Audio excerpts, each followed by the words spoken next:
मान लो कि आप बहुत ही खतरनाक जगह पे फंसे हो। वहां से बाहर निकलने के मात्र दो दरवाजे हैं। पहला दरवाजा है डोर ऑफ डेथ, खोला तो गए।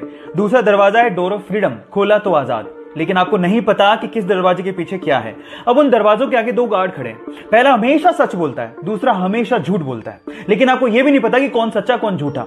अब वहां से बाहर निकलने के लिए आपको यह आजादी है कि आप हर एक गार्ड से मात्र एक सवाल पूछ सकते हो। अब मेरा सवाल यह है कि आप हर एक गार्ड से क्या पूछो कि आपको पता लग जाए कि डोर ऑफ फ्रीडम यानी बाहर निकलने का रास्ता कौन सा है। 10 सेकंड का टाइम देता हूं, फटाफट से जवाब दो।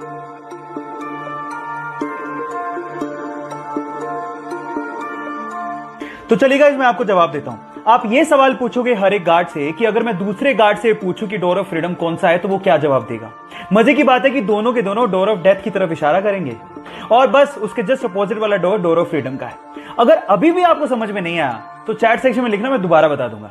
यह घटना है सन 2005 की, जब एक एरोप्लेन न्यूयॉर्क से उड़ान भरता है। लेकिन उड़ान के थोड़ी देर बाद ही पायलट को समझ में आ जाता है कि इसका जो फ्रंट व्हील है खराब हो चुका है। अब पायलट प्लेन को लैंड कराने का फैसला करता है, लेकिन लैंड करवाने से पहले वो प्लेन को लगातार 2 घंटे तक आसमान में ही चक्कर कटवाता है ताकि फ्यूल खत्म हो जाए और लैंडिंग के वक्त उसमें आग ना लगे। और उसके बाद अपनी सूझबूझ का परिचय देते हुए वो ये कोशिश करता है कि आगे का व्हील जमीन को ना छुए, जिससे आग लगने की संभावना कम से कम हो। और ऐसा करते हुए वो 140 यात्रियों की जान बचाते हुए प्लेन को लैंड करवा देता है। तो पायलट की सूझबूझ के लिए और 140 यात्रियों की जान बचाने के लिए 1 लाइक तो बनता है। चलिए गाइस, आपकी नॉलेज चेक करते हैं। क्या मुझे बता सकते हैं कि दुनिया में माउंट एवरेस्ट की खोज से पहले सबसे ऊंचा पर्वत कौन सा था? मैं आपको 5 सेकंड का टाइम देता हूं, सोच के बताइए। चलिए गाइस, मैं आपको इसका जवाब देता हूं। इसका जवाब है माउंट एवरेस्ट। गाइस, खोज होती चाहे नहीं होती, दुनिया का सबसे ऊंचा पर्वत माउंट एवरेस्ट था, है और रहेगा। बाय द वे, आपकी नॉलेज के लिए बता देता हूं कि माउंट एवरेस्ट की ऊंचाई 8,848 मीटर है, जिसे इंडियन मैथमेटिशियन राधानाथ सिकदर ने ही नापा था। So guys, proud to be an Indian. क्या आपको इससे पहले ये बात पता थी? और नहीं पता थी तो चैट सेक्शन में लिखना मत भूलिएगा। अक्सर जब भी बिल्ली और कुत्ते के फाइट की बात आती है तो शायद हम लोग यही सोचते हैं क्योंकि कुत्ते का साइज बड़ा होता है तो वही जीतेगा। लेकिन थांबा, ये वीडियो ध्यान से देख लीजिए, शायद आपका ओपिनियन चेंज हो जाए। हुआ कुछ यूं कि सड़क किनारे बिल्ली के छोटे छोटे बच्चे पड़े हुए थे। अचानक से अपने मालिक के साथ जाते हुए कुत्ते ने उन बिल्ली के बच्चों को देखा और झपटने और खाने की कोशिश करी।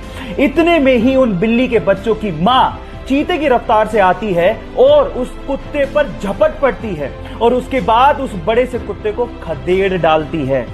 गाइस, जब बात बच्चों की आती है तो किसी मां से लड़ना कुत्ते तो क्या, शेर के भी बस की बात नहीं होती।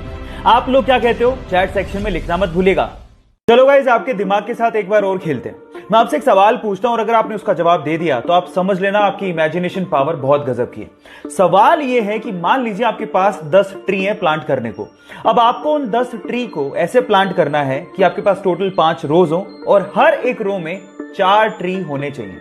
चलो, मैं आपको 10 सेकंड का टाइम देता हूं और अगर आपको उससे ज्यादा टाइम चाहिए तो वीडियो को पॉज कर लेना। आराम से, टेक योर टाइम।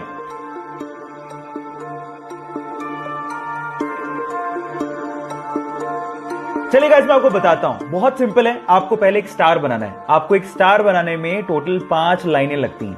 अब आप उस स्टार में कुछ इस तरह से प्लांट करो ट्रीज को। अब आप काउंट करके देखो, हर एक लाइन में 4 ट्री हैं और टोटल 5 ही लाइनें हैं। है ना गजब का सवाल? क्या आपने कर दिया था? चैट सेक्शन में लिखना मत भूलिएगा। गाइस, अगले 30 सेकंड में मैं आपको बता दूंगा कि इन दी हुई जगहों में से अगली बार आप कहां घूमने जाने वाले हो।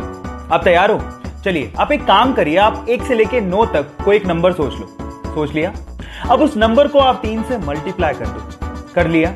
अब जो भी नंबर आया है उसमें 3 जोड़ दो। जोड़ दिया? अब जो भी नंबर आया है उसको 3 से मल्टीप्लाई कर दो। कर दिया? अब जो फाइनल नंबर आया है उसमें आपको 2 डिजिट का नंबर होगा। उन दोनों 2 डिजिट के नंबर को आपस में जोड़ दो। जोड़ दिया? बस आप वहीं जाने वाले हो। क्यों? मैंने सही बताया ना? चैट सेक्शन में लिखना मत भूलिएगा कि मैंने सही बताया गलत। गाइस, फायरफॉक्स ब्राउजर के बारे में तो सभी जानते हैं, लेकिन मेरा सवाल यह है कि फायरफॉक्स ब्राउजर के लोगो में जो दिखाई दे रहा है वो क्या है? क्या वो बता सकते हैं? ज्यादातर लोगों को शायद लगता होगा कि फायरफॉक्स ब्राउजर के लोगो में एक लोमड़ी यानी कि फॉक्स है, लेकिन ऐसा नहीं है गाइस। एक्चुअली इसके अंदर है एक लाल पांडा, जिसे इंग्लिश में फायरफॉक्स कहा जाता है, और इसी के नाम पर ही इस ब्राउजर का नाम फायरफॉक्स रखा गया है। क्या इसके पहले तक आपको ये फैक्ट पता था? और अगर नहीं पता था तो चैट सेक्शन में लिखना मत भूलिएगा।